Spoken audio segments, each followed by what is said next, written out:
Est-ce que tout le monde a un fichier?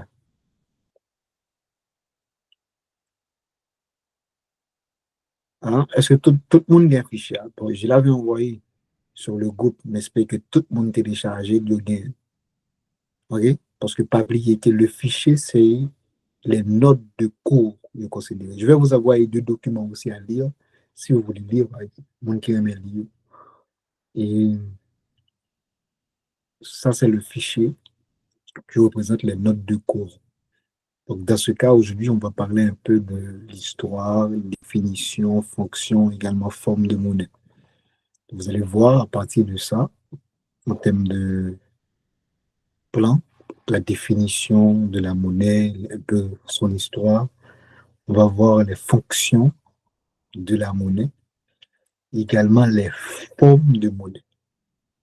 Donc, qu'est-ce que ça veut dire monnaie? Qui est considéré un objet comme monnaie? Et qui côté poser l'argent souti? Est-ce que c'est dans l'Antiquité, c'était toujours la même chose? On utilisait toujours la monnaie comme moyen d'échange. On va voir ça. Et de l'Antiquité à nos jours, avec l'évolution du monde, il existe combien de formes de monnaie? Et quel est le rôle ou encore quelles sont les fonctions de la monnaie dans une économie en quelque sorte? C'est un cours super intéressant. J'espère que nous rejoignons la langue. Que ce soit vous êtes en gestion, comptabilité, économie, tout ça. C'est un cours super intéressant pour vous. Et Jean-Rudolph vient de partir. Bon, malheureusement, Rudolph, je te dis bye bye, mon cher. Donc, c'est un peu de ça. Et donc, j'aime dire, que ce soit vous êtes en économie, comptabilité, gestion, tout ça, c'est important pour vous de comprendre ces différents concepts, euh, que ce soit la définition, l'histoire, un peu fonction de l'économie, etc. Et surtout en tant que citoyen, en tant qu'agent économique, il est important de, de savoir tout ça. Et ça permet que vous preniez de meilleures décisions en tant qu'agent, en tant qu'acteur, en quelque sorte. Donc, en commençant d'abord par la définition de la monnaie, donc qui est comme objet, comme moyen. Ce que vous devriez savoir, c'est que la monnaie, il n'y a pas vraiment une forme unique ou encore absolue.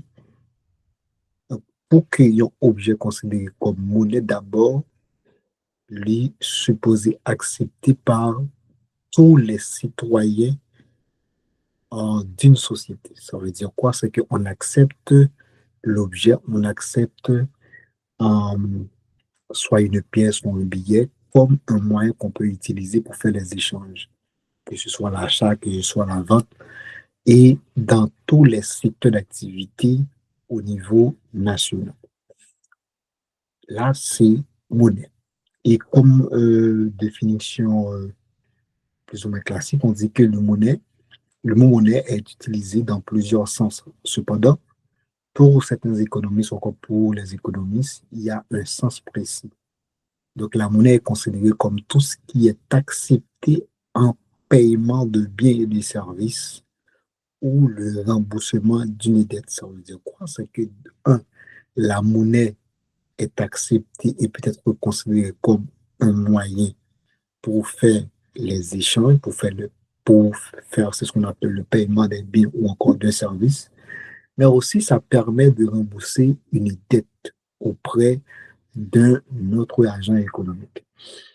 En, en guise de cette définition, on dit que la monnaie est considérée comme un numéraire correspondant à cette définition. Cependant, il ne représente qu'une faible partie de la monnaie. Donc là, on parle de l'argent liquide pour ne pas oublier qu'il y a plusieurs formes de monnaie qu'on va voir. C'est que là, il y a monnaie liquide qu'on considère comme le cash ou encore comme la monnaie fiduciaire, encore les monnaies fiduciaires, puisqu'il y a les pièces, il y a les billets. Donc, les deux ensemble forment ce qu'on appelle les monnaies fiduciaires et qu'on appelle le cash, en quelque sorte. Donc, mais cependant, c'est pas seulement ça est considéré comme monnaie en un espace là qu'on fait échange. Il y a d'autres formes que nous allons voir plus demain. Et je ne sais pas si vous avez des remarques ou des questions, des objections par rapport à cette définition. Si oui, euh, dis-moi. Est-ce que c'est clair? C'est bon?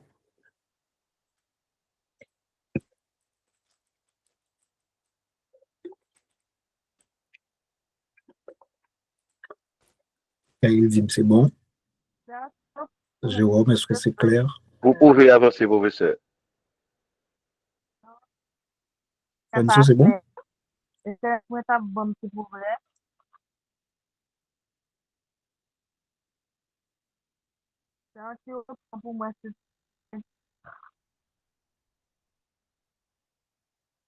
Sirius, c'est bon? Oui, Sirius, c'est c'est bon, bon. professeur.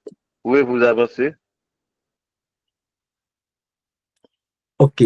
Alors, si c'est bon, personne ne va réagir là. OK, si c'est bon. Alors, Kembe dit c'est bon. Et maintenant, c'est que on dit que les chèques, les dépôts en compte courant postaux sont également considérés comme monnaie. On va parler ça plus bas.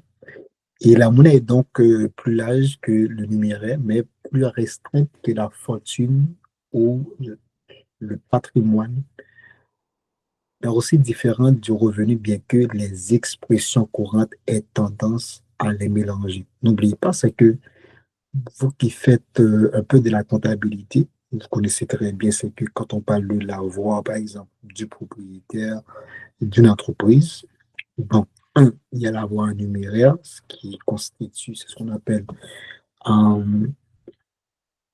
en sa richesse en espèces, mais aussi, il y a une partie de son patrimoine qui peut être sous forme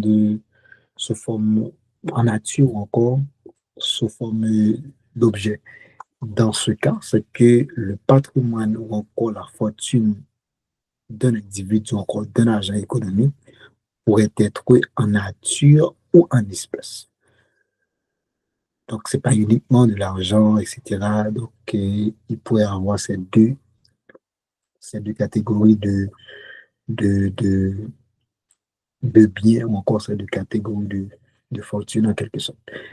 Et on dit que dans les sociétés primitives, où l'homme s'adonnait à les activités destinées à satisfaire la quasi-totalité de ses besoins, la seule forme d'échange convenable était le troc. Ça veut dire quoi? C'est que dans les sociétés primitives, là, on est dans l'Antiquité, c'est que on n'utilisait pas la monnaie comme moyen de paiement, comme moyen d'échange. Mais de préférence, on utilisait le troc. Le troc, c'est le fait de changer un bien contre un autre. C'est le troc. Ouais, maintenant, c'est que cette opération élémentaire d'échange euh, d'une marchandise contre une autre marchandise. Là, on est dans le troc. Pourquoi? Parce qu'on fait l'échange à partir de deux biens ou plusieurs biens. Là, il n'y avait pas le présent de la monnaie, mais de préférence, on utilisait euh, l'échange et d'un bien contre un autre pour faciliter les transactions en quelque sorte. Et maintenant, qu'est-ce qui va se passer? Et le fait qu'il revienne avec monnaie.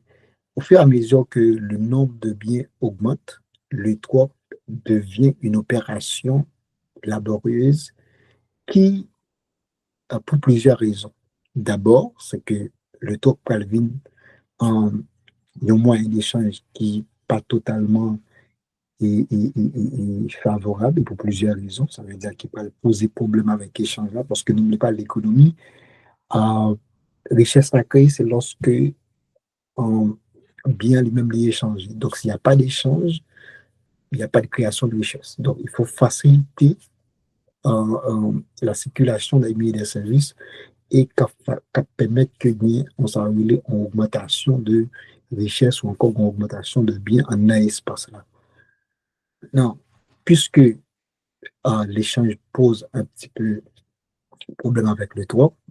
Maintenant, il pourrait venir avec une autre forme de monnaie. Regardons maintenant les différents problèmes qu'on avait rencontrés avec le trop. D'abord, avec le trop, il faut que les désirs des uns et des autres coïncident. Ça veut dire quoi? S'il faut échanger de la patate contre du maïs, automatiquement, et l'agent économique qui a, par exemple, qui a euh, le désir de consommer du maïs, faut que l'autre agent les mêmes les besoins en même temps. Si les deux n'éprouvent pas ces besoins au même moment ou encore au même temps, donc pas de difficulté pour échanger en fait. Et deuxième difficulté qu'on a rencontrer avec les talks, c'est l'indivisibilité de certains biens. Donc là, c'est que il y a certains biens qui sont extrêmement difficiles à, en fait, à diviser donc, de ce fait. Et là, c'est que talk-là a commencé à poser de grands problèmes dans le cas d'échange. Et ensuite, c'est que le problème de la détermination des thèmes de l'échange. Ça veut dire quoi? C'est que avec les talks, c'était difficile d'estimer la valeur d'un bien ou d'un service. Donc, s'il faut échanger de la patate contre du maïs, dans ce cas, qui quantité patate pour maïs pour quantité maïs?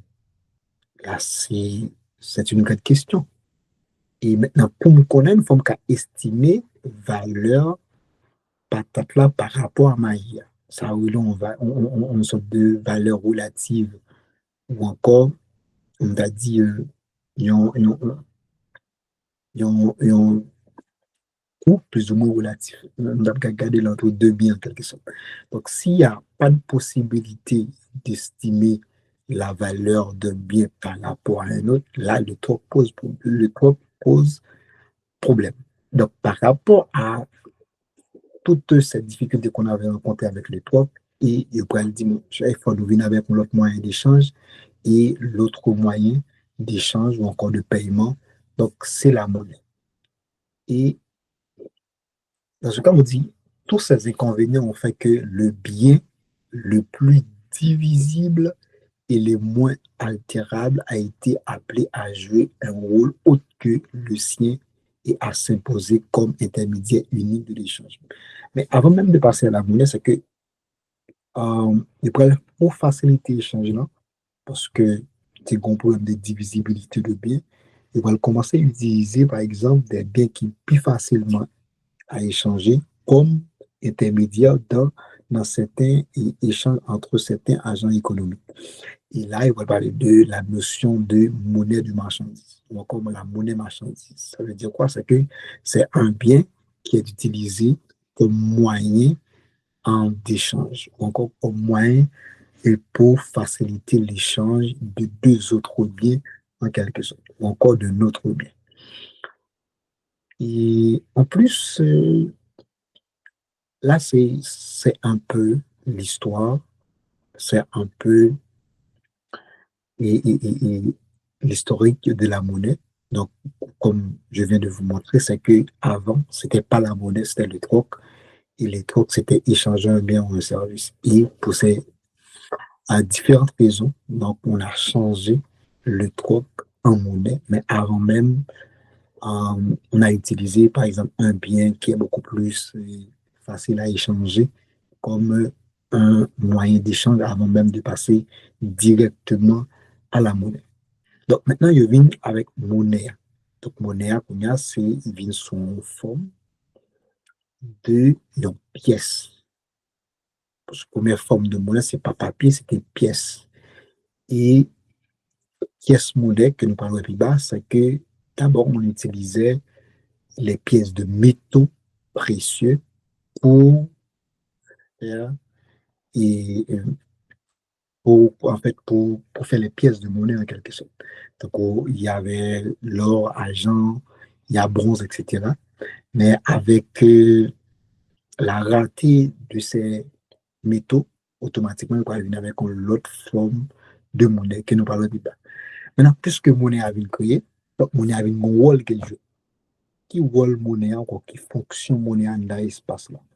D'abord, il y a quatre fonctions en principales de la monnaie. Donc, je dis principale parce qu'on peut, en faisant une petite littérature, on va voir qu'il y a plus toujours. Mais il y a quatre grandes fonctions principales. D'abord,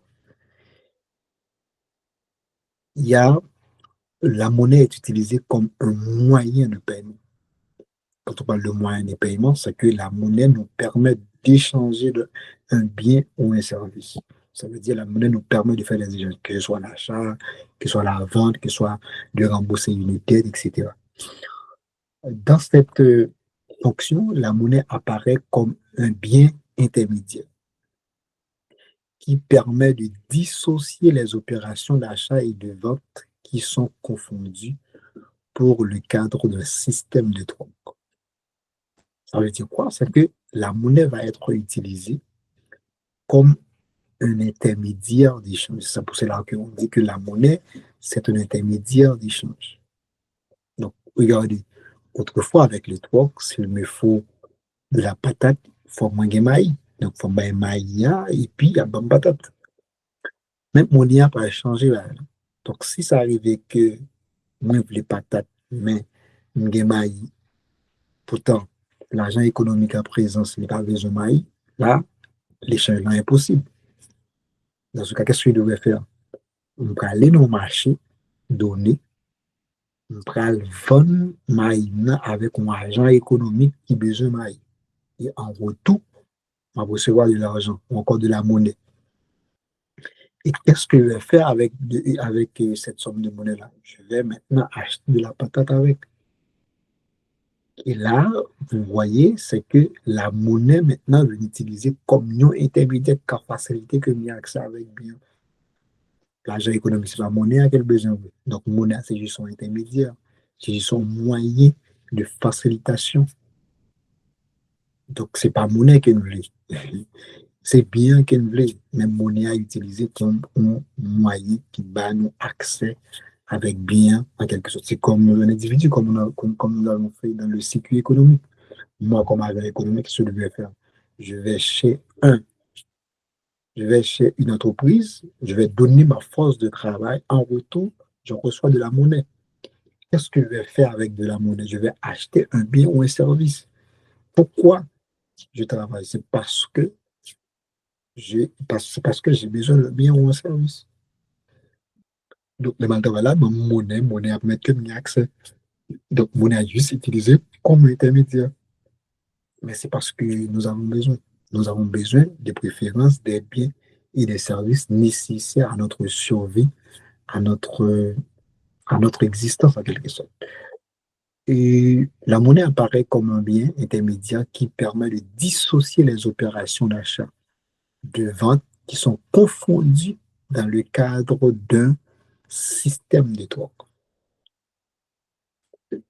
Pour être un bon système de paiement, la monnaie doit posséder certaines qualités. Là, la monnaie est utilisée comme un moyen de paiement. Donc, pourquoi? Parce que la monnaie nous permet de faire des achats, des biens et des services. Et ça, c'est la première fonction monnaie dans le système. Donc, ça, c'est le premier rôle monnaie à pour jouer. Donc, je dis, pour que monnaie maintenant, pour que un bon système de paiement, monnaie, d'abord, il y a trois qualités importantes que je suppose bien. D'abord, il y a l'acceptabilité. Donc, comme j'avais dit dans la définition, il faut que la monnaie, il faut que la monnaie lui-même est acceptée par tout le monde qui vit dans l'espace là. Donc, si je Jérôme, il faut l'accepter. Si je France, il faut l'accepter. Tout le monde, en quelque sorte, doit accepter la monnaie comme moyen d'échange. Après, il y a la stabilité. Quand on parle de la stabilité, c'est que c'est une monnaie qui est de la valeur. Ça veut dire quoi? C'est que monnaie a une valeur intrinsèque. La valeur intrinsèque, c'est que la monnaie ouais, me permet d'acheter un bien ou un service. Il y a une valeur. Et il faut que la valeur de la monnaie soit stable. Ça veut dire que la monnaie n'est pas capable, chaque jour, c'est que la valeur varie. On a dit que j'ai 100 gouttes ou bien j'ai 100 dollars américains. Donc, je dis à me capable d'acheter un sac de riz avec, de même pas qu'acheter. C'est trop petit. Là, il n'y a pas de stabilité au niveau de la valeur de la monnaie. Il faut que la monnaie soit stable en termes de valeur intrinsèque. Et dans ce cas, quand il y a une banque centrale, il va venir pour stabiliser la valeur de la monnaie, pour faciliter que l'individu fasse des prévisions. Donc, si la banque a posé 25 000 gouttes, chaque mois passé, c'est que le prix produit vient augmenter. Et sa monnaie a perdu valeur. Donc, si chaque fois le produit a augmenté, il perd valeur, c'est que la monnaie n'a pas stable. Donc, il y a un système qui est là pour assurer la stabilité de la monnaie, pour éviter que la monnaie elle-même va perdre valeur en quelque sorte, non période, notamment qui tout. Il y a la divisibilité. Il faut que la monnaie soit divisée, par exemple. Et c'est pour cela qu'on voit que dans ce système de paiement, système bancaire et monétaire, on apporte plusieurs en pièces, plusieurs billets. C'est la divisibilité de la monnaie. Donc, 1000 gouttes là, qu'à diviser en 500 gouttes, 500 gouttes là, qu'à diviser en 250 gouttes. Donc, si je vais acheter pour 500 gouttes dans 1000 gouttes, je peux acheter. C'est la divisibilité de la monnaie. Mais dans le toit, pas de café. Si je gagne, on fait hypothèse dans le toit, mon bœuf, je besoin d'acheter. Est-ce que je peux un morceau de bœuf pour me acheter un bien? Non. C'est l'indivisibilité, c'est ça, on te parle tout à l'heure. Mais cependant, si j'ai une somme de 50 000 gouttes, je peux diviser cette somme en plusieurs petits montants pour acheter un bien ou un service. Donc là, c'est la première fonction de la monnaie, comme on vient de préciser, c'est un moyen de paiement ou encore c'est, ou qu'a dit, c'est un intermédiaire d'échange, pourquoi pas, c'est un moyen d'échange. Tout ça, ou qu'on dit tout ça. Deuxième fonction monnaie, c'est que la monnaie est une fonction de réserve. Fonction réserve veut dire quoi? C'est que avec le trois, on échangeait les biens contre un autre, mais il y a un problème qui est posé avec tout là, comme je disais tout à l'heure, c'est que il y a certains biens qui sont périssables. Si j'ai de l'avocat ou bien du maïs, du riz, des barriques par exemple, je ne peux pas les conserver pour une durée non, très longue ou encore à long terme. C'est impossible. Pourquoi? Parce que ce sont des produits périssables. Si je 10 barriques, je vais conserver pendant 2 ans. Pour chaque monde, besoin de faire échange, un petit baril là-dedans. Là, il y a un problème de conservation, un problème de réserve. C'est que problème de réserve, ça, monnaie après le résoudre. Et c'est ça qui fait que il y a une fonction de réserve de valeur. Ça veut dire quoi? C'est que la monnaie nous permet, à travers cette fonction, de conserver les biens et leurs services, ou ce que nous avons comme richesse en nature, de les conserver sous forme de monnaie ou encore en espèces. J'ai 10 barils de maïs, par exemple. Donc, je vais conserver, je vais aller dans le marché, vendre. Et qu'est-ce que je peux faire avec l'argent? Je vais aller dans la banque mettre l'argent. L'argent qui a fait 10 ans, 15 ans là. Là, monnaie pour forme de réserve. Donc, il permet que je réserve bien ou service là pour une consommation future. Donc là, la notion d'épargne.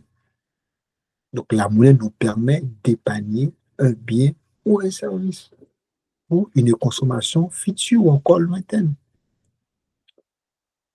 OK?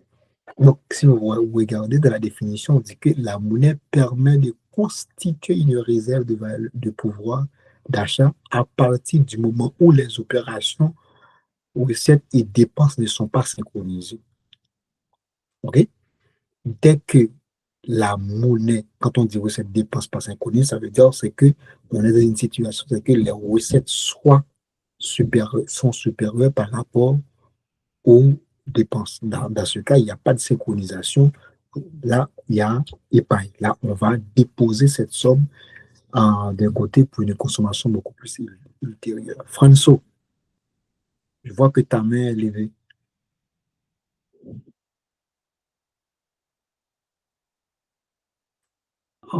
Geneva Vincent, nous comptons retrouver. Oui, oui. François, je vois que ta main est dans l'air.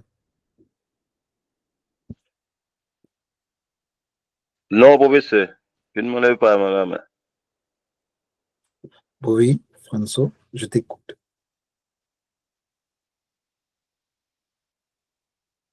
Hello? Allô? Wilvens.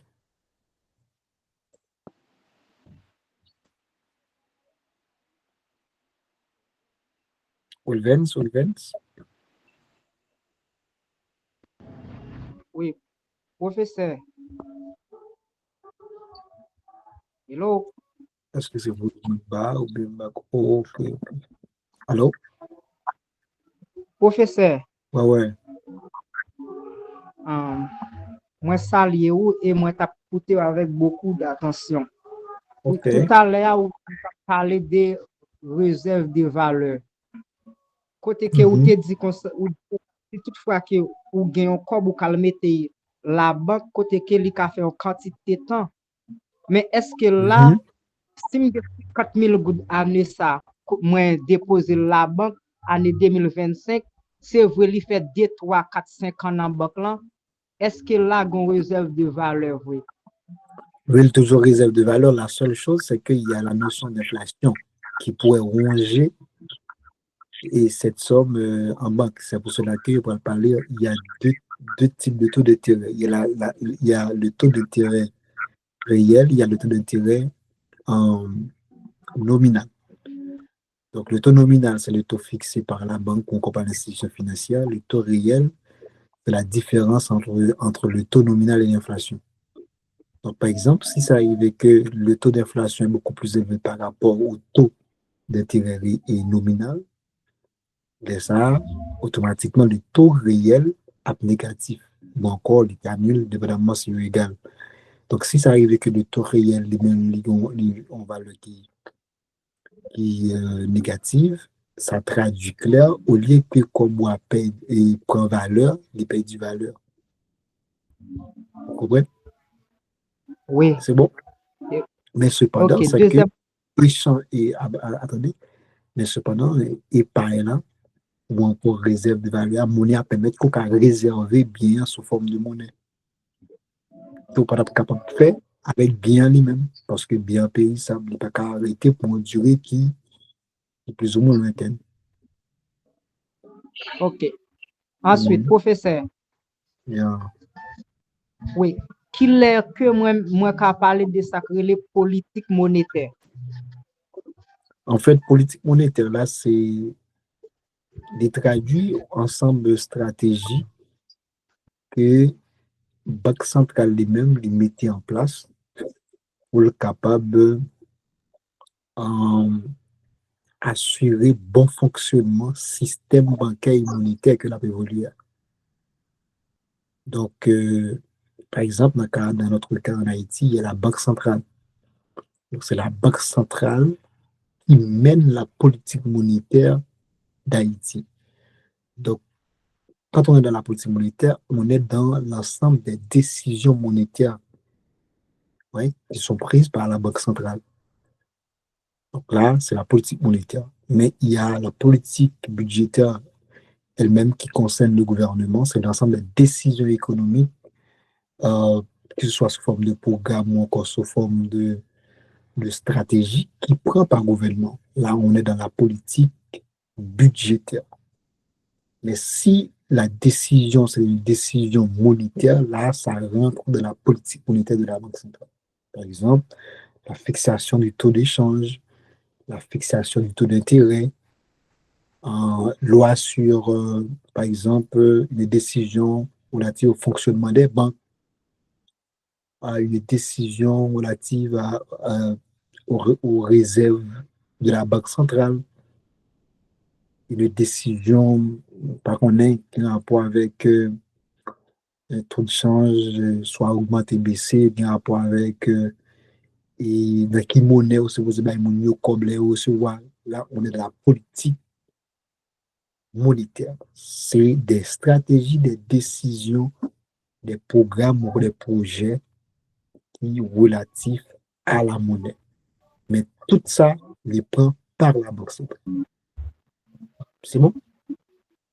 Oui, d'accord, professeur. Merci. Mhm. Pour finir, qu'il est nous qu'à parler de ça que les puissances monétaires. En fait, la notion de puissance monétaire, c'est qu'elle renvoie à la valeur de la monnaie par rapport à une autre monnaie. Par exemple, si on prend les États-Unis, on prend les pays de l'Europe et si on prend aussi la Grande-Bretagne, donc l'Angleterre, et c'est des pays côté que qui ont une monnaie qui est très forte. Quand on dit la monnaie est forte, c'est une monnaie qui a une valeur et intéressante par rapport aux autres monnaies. Donc, un, c'est que la monnaie a une valeur intéressante par rapport aux autres monnaies dans le cadre des échanges internationaux, etc. Et la monnaie aussi peut être une monnaie qui est utilisée comme intermédiaire dans les échanges internationaux. Mais si on prend le cas du dollar américain, si Haïti a fait échange avec le Brésil, d'abord, il faut utiliser le dollar américain. Pourquoi? Parce qu'on ne peut pas changer la goutte en riage, je ne sais pas, réal, réal ou bien réal, mais je ne sais pas. Je ne sais pas le mot vraiment. Ou bien en peso chilien. Là, il faut passer par le dollar américain. Là, le dollar américain ouais, est utilisé comme un intermédiaire. Ouais, il vient utiliser comme un intermédiaire, même dans le cadre pour changer en monnaie. Là, ça traduit que la monnaie, c'est une monnaie qui est très, très puissante. Et sauvegarder tout valeur par rapport avec euro, par rapport avec l'autre monnaie dans l'espace là, les valeurs qui sont beaucoup plus intéressantes. En quelque sorte, là, on peut parler de la puissance monétaire. C'est bon? Oui, d'accord, merci, professeur. Ouais, ouais. Bon. C'est pour cela qu'on peut parler de la monnaie américaine, c'est une monnaie très puissante. On peut parler de l'euro comme une monnaie très puissante. Mais tout ça, il renvoie à la politique monétaire de pays et il renvoie tout avec la puissance économique d'un pays. Parce que ce n'est pas la monnaie qui est la plus importante, c'est la capacité économique du pays en question encore, s'il n'a pas de l'argent économique, de l'argent économique. OK? Le mot gain valeur par rapport à votre positionnement sur le marché international. Si, par exemple, vous êtes un consommateur ou pas produit assez, pas prétendre que mon n'a pas de valeur. Et nous parlons de quoi, puis des ventes, on va parler des différents types de taux d'échange, comment on fixe les taux d'échange, tout ça. C'est un cours assez intéressant et j'espère que vous êtes dans votre bain. C'est bon? Est-ce que c'est clair pour tout le monde jusqu'à présent? On dit moi si m'a mal passé ou si m'a bien passé jusqu'à présent. Ok, guys. C'est beaucoup de choses. C'est super intéressant, notamment les gens qui sont en économie. Là, là, on va pas s'en passer de ça. Ok. Donc, là, c'est que quand la monnaie est utilisée comme réserve de valeur, c'est qu'on peut l'utiliser pour épargner en quelque sorte. Donc, dans le dernier paragraphe, on dit que la monnaie permet d'étaler les achats dans le temps. Ça veut dire quoi? Je peux faire des prévisions dans le temps. Je peux conserver une somme pour faire des transactions futures. Là, on peut étaler les achats dans le temps. Parce que pas oublier, la consommation et l'épargne, il n'y a pas trop différent. La seule chose, c'est que la consommation considère comme des transactions présentes, l'épargne considère comme des transactions futures. Voilà. On consomme présentement, on épargne pour consommer dans le futur. Et c'est pour cela on dit que l'épargne, c'est une consommation future ou encore ultérieure. Pourquoi on épargne? C'est pour faire des échanges, pour faire des achats dans le futur. Donc, si j'ai un revenu ou encore un salaire de 50 000 gouttes, donc à chaque mois, je vais à la banque et déposer 20 000 gouttes en termes d'épargne. Donc, ces 20 000 gouttes, là, je me conserver pour me capable de consommer dans le futur. Parce que je vais l'utiliser dans le futur, soit pour acheter une voiture, soit pour acheter un terrain, soit pour aller à l'hôpital, etc. Soit pour acheter des habits, tout. OK? Mais qu'est-ce que ça permet de faire? C'est la monnaie. Mbe. Oui, professeur, sous première fonction de la monnaie, parler de pour être un bon système de monnaie, de paiement, la monnaie doit posséder certaines qualités, qui c'est l'acceptabilité, la stabilité et la divisibilité. Est-ce que pour cas Haïti, monnaie haïtienne, est-ce que nous sommes capables de considérer monnaie ça comme une monnaie que nous sommes capables de considérer qui a un bon système de paiement? Parce que nous parlons de acceptabilité, surtout en Haïti, où après, bien nous besoin d'acheter, même pour les Haïtiens, ils n'ont pas accepté pour prendre monnaie haïtienne en main pour acheter bien. Sur l'acceptabilité, ça, tout Haïtien pas accepter monnaie pas nous dans le même niveau. Pour stabilité encore, moi capable acheter, moi gagne bien, moi acheter jodi, demain si Dieu veut, moi pas capable acheter même bien ça avec même quantité comme là. Ça, lui-même, moi vinn que monnaie haïtienne lui-même n'est pas stable. Divisibilité aussi, ou pral ouais, si m'gen 1000 gouttes, m'ka besoin acheter yon bien qui capable coûter 100 gouttes, 150, 250 gouttes, moi pas gen possibilité pour m'acheter à cause nous utiliser thème ça à cause pas gen monnaie pour que nous-mêmes nous capable échanger 1000 gouttes ça. Est-ce que nous capable considérer monnaie haïtienne comme un bon système de paiement? Bon, et depuis un parti, Mabdou, non. En fait, actuellement, bien sûr, donc il n'y a pas vraiment un bon système de paiement en Haïti. Mais c'est surtout pour deux premiers qualités actuellement dans le marché, surtout pour la stabilité, parce que par rapport à la situation actuelle en Haïti, donc il vient fait que il y a une perte énorme de la valeur de la monnaie nationale, que ce soit par rapport aux autres devises extérieures et que ce soit tout par rapport à l'inflation. Parce que pas oublier que, on va parler un peu de ça, c'est que la monnaie a deux types de valeurs. Il y a la valeur interne, il y a la valeur externe de la monnaie. La valeur interne d'une monnaie, c'est quelle quantité de biens et de services que je peux acheter avec un montant donné. Par exemple, j'ai 1000 gouttes. Et ça fait le cas en termes de biens accès. Ça, c'est la valeur intrinsèque. Ça, c'est par rapport à l'inflation. Donc, comme tu es capable de dire, ça, c'est le pouvoir d'achat de la monnaie. Mais il y a la valeur externe aussi de la monnaie qui plutôt traduit par la valeur de la monnaie locale par rapport aux autres devises extérieures, par exemple, si on prend l'euro, le dollar américain, etc. Donc, là, on a un système économique côté que monnaie a la perdu valeur presque chaque jour, ça veut dire de manière chronique. et puis parallèlement, et prix bien à service à monter, c'est que automatiquement, la notion de stabilité, les mêmes, les pas au rendez-vous. Donc, la stabilité pas au rendez-vous, ça c'est clair.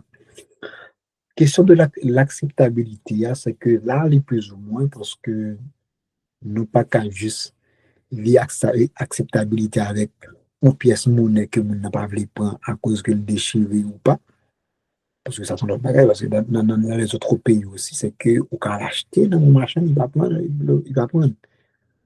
Mais cependant, toujours qu'il y a des institutions financières qui prennent gens liés. Donc, si on prend, et si vous allez à la banque avec un 50 gouttes de déchiré, il n'y a pas de nom. Avec une pièce de monnaie, il n'y a pas de nom. Mais cependant, l'argent économique pas prendre parce qu'ils prétendent qu'on ne l'a pas prendre. OK?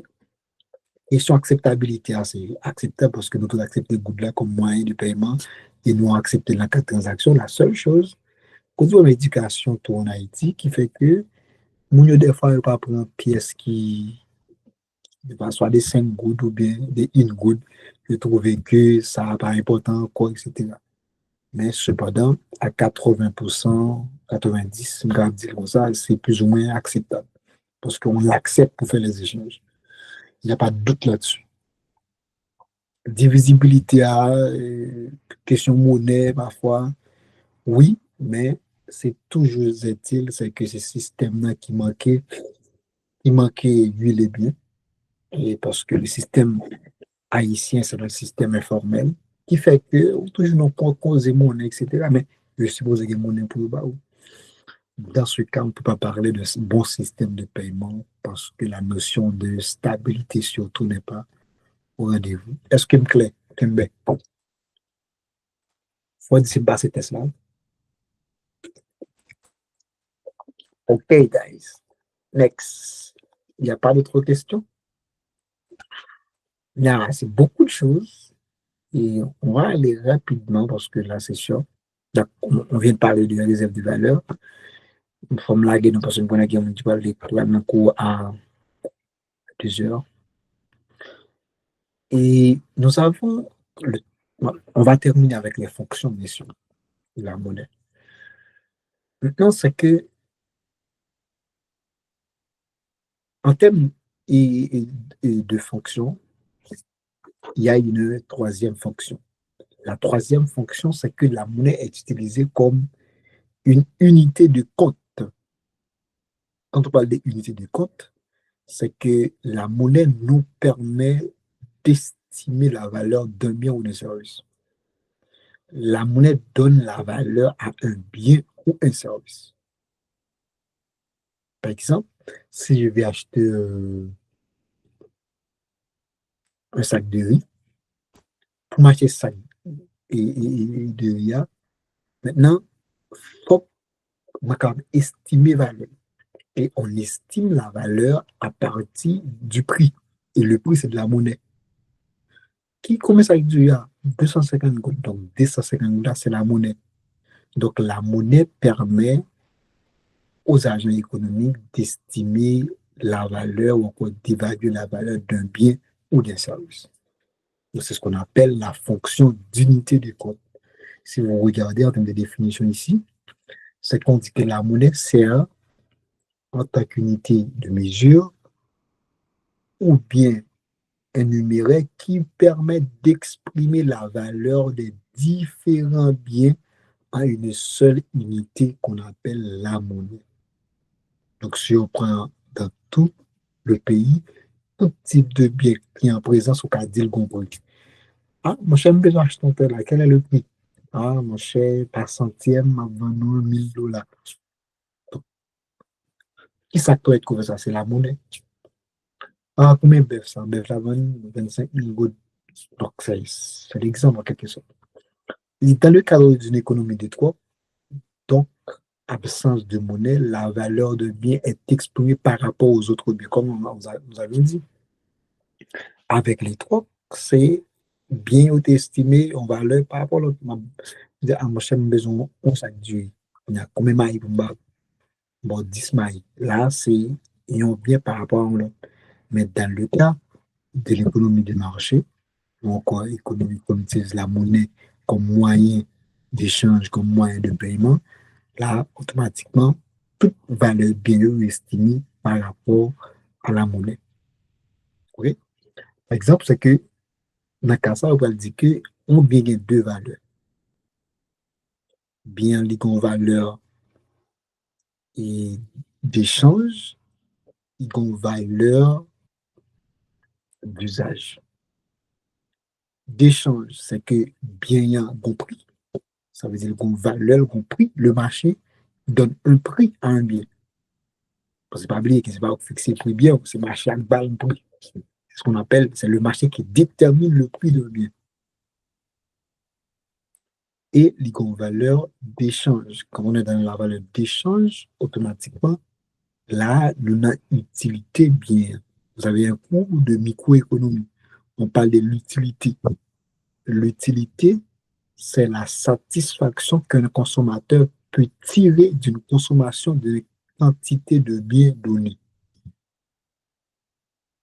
Je consomme 2 figues, un œuf, donc ça me donne un niveau de satisfaction.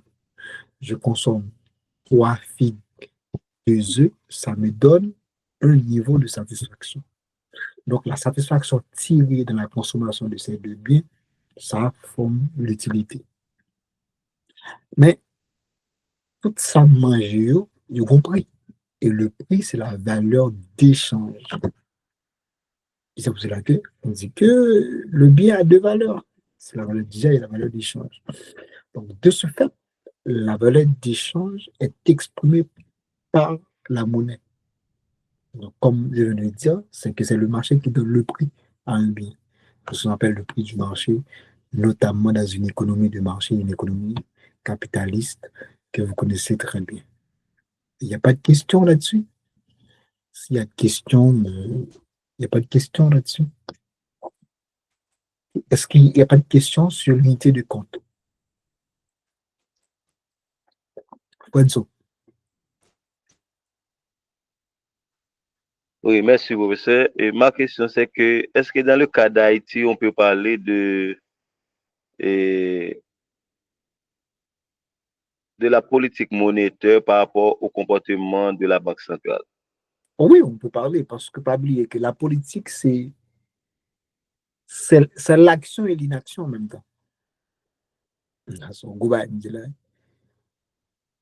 La politique, ou encore, c'est capable de dire politique publique, c'est l'action et l'inaction en même temps.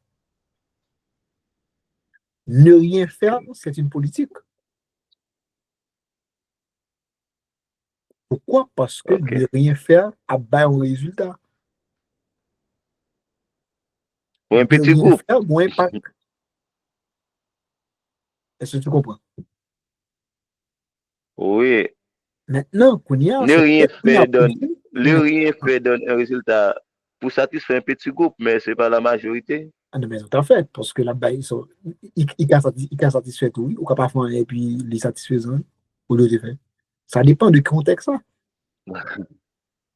Et même, je te coupe, par Oui, exemple. mais la satisfaction devrait être En pour bas, tout le oui, monde, et c'est ça. même, par exemple. Ou quand avec madame Mounakay, c'était ou bien ménage, ou mavel, et puis ils font bagay, ou pas dire rien. Ou pas dire ou silence. Silence, c'est une décision, son stratégie.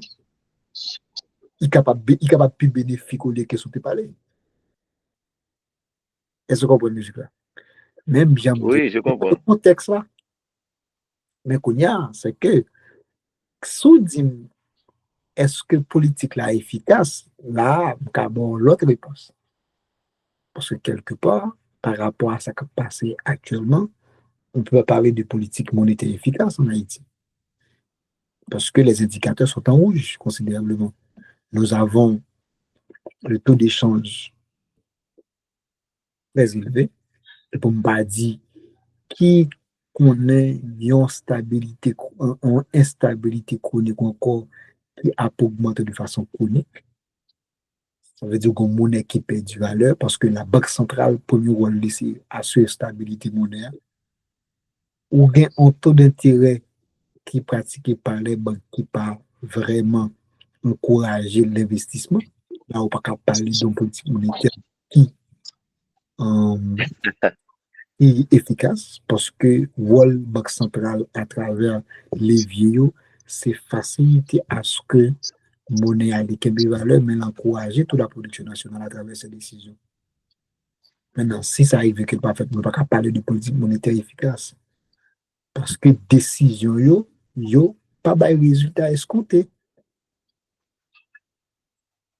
Et c'est dimension ça. Donc, si on est dans une situation où la politique monétaire n'est pas favorable, comme tu viens de le dire, au grand nombre ou encore à la population en général, c'est qu'on ne peut pas parler d'une politique monétaire efficace. Mais cependant, la Banque centrale a une politique monétaire. C'est même, j'entends dire, est-ce que l'État haïtien a une politique publique? Oui, il y a rien. Pas faire rien, c'est toujours politique publique. C'est toujours politique. Faire, c'est toujours qu'on y a. Ça dépend de qui décision. Est-ce que le bail décision qui est bon pour la majorité? Ça, c'est une grande question. Est-ce que tu comprends? Oui.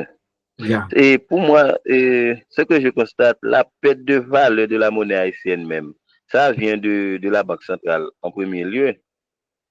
Bon, en fait, ce que tu devrais savoir, c'est que la monnaie, c'est quelque chose qui est très sensible, notamment le système financier.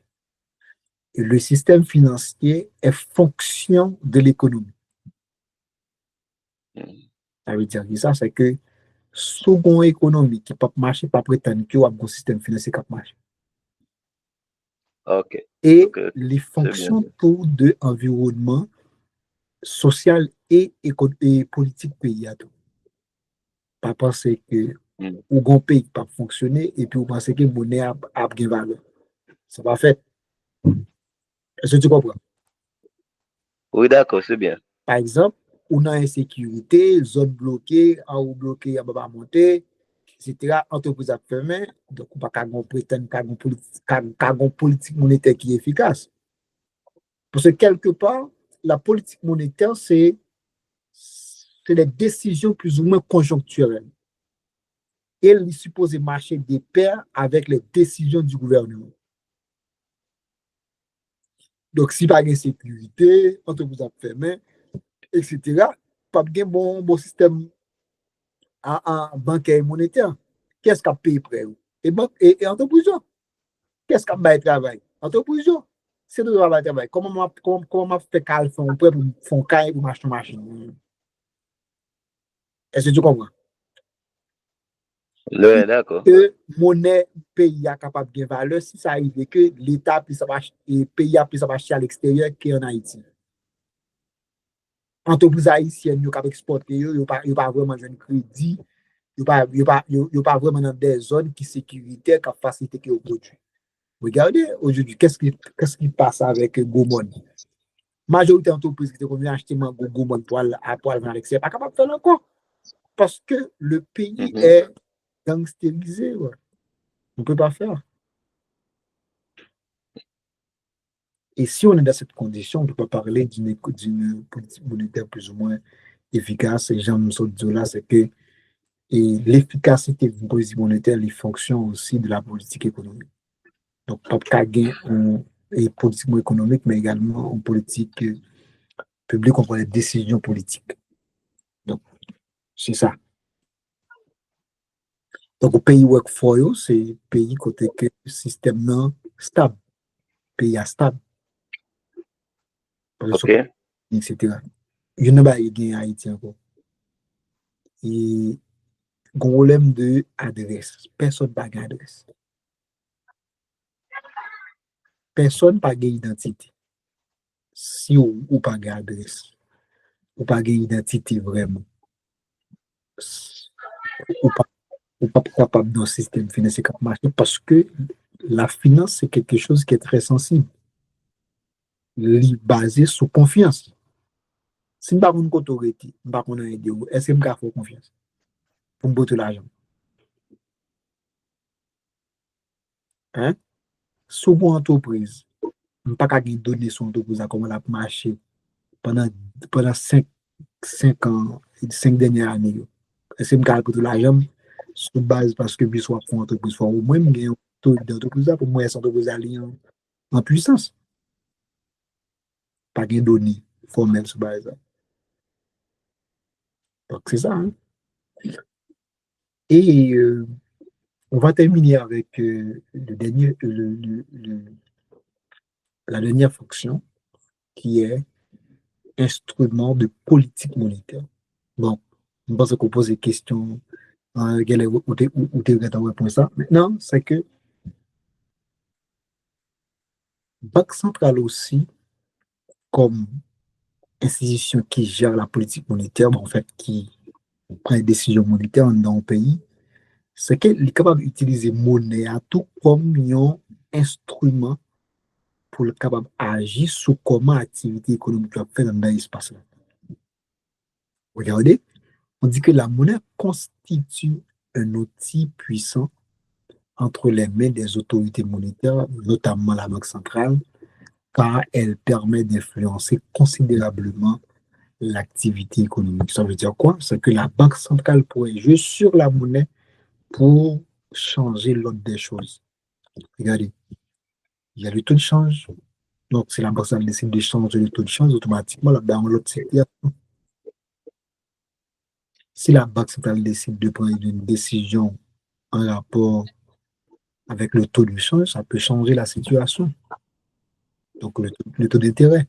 Automatiquement, la Banque centrale baisse le taux d'intérêt au point que, dans un système économique là, on baisse au niveau des prix. Pourquoi? Parce que quand l'entreprise décide, quand l'entreprise décide, par exemple, d'aller faire un prêt au niveau de la banque, de faire un emprunt au niveau de la banque, va un ballon taux d'intérêt de 12%. C'est normal que les prêts fait produire, pour produire à coûter cher. Parce que le taux d'intérêt est élevé. À partir de qui ça la paye et intérêt? C'est à partir des comptes que la banque a.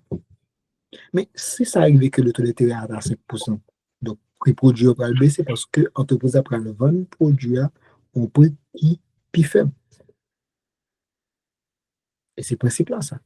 Donc la Banque centrale, à travers la monnaie, peut influencer, ou qu'on pourrait influencer la situation économique d'un pays, soit encourager ou décourager les activités économiques. Donc, si le taux d'intérêt est faible, ça peut passer. Tout le monde qui gonti,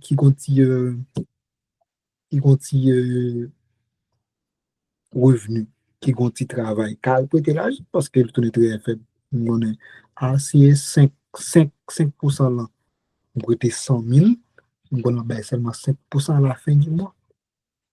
Un, avec le travail qui est créé parce que l'entreprise a fait plus prêt pour faire plus d'investissement.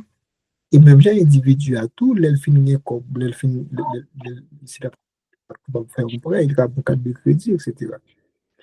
Donc, tout ça constitue ce qu'on appelle les différentes fonctions de la monnaie. Un, je dis, c'est moyen de paiement.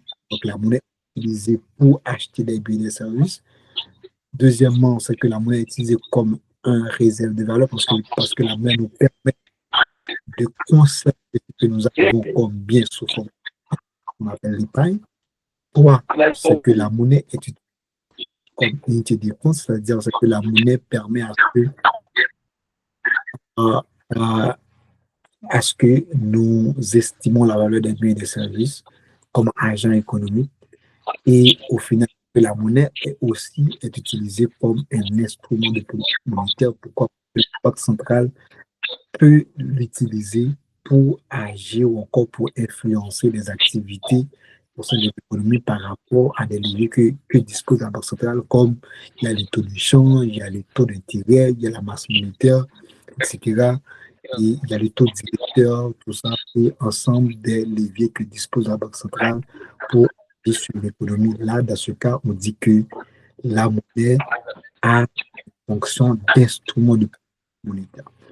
Donc, merci beaucoup. Je ne sais pas si vous avez des questions avant de vous laisser partir. Vous avez un cours à 2 heures. Je vais vous laisser les 30 minutes pour vous préparer ou encore pour vous déplacer. Et si vous avez une dernière question à me poser, ou encore une remarque à faire, vous avez 1 minute pour faire. Bon.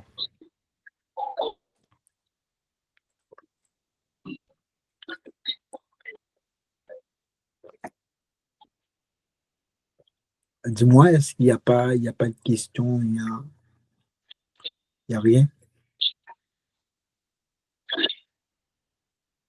Jansley, tout était clair. Jansley, bravo, tout était clair. Et pour les autres, est-ce que tout était clair?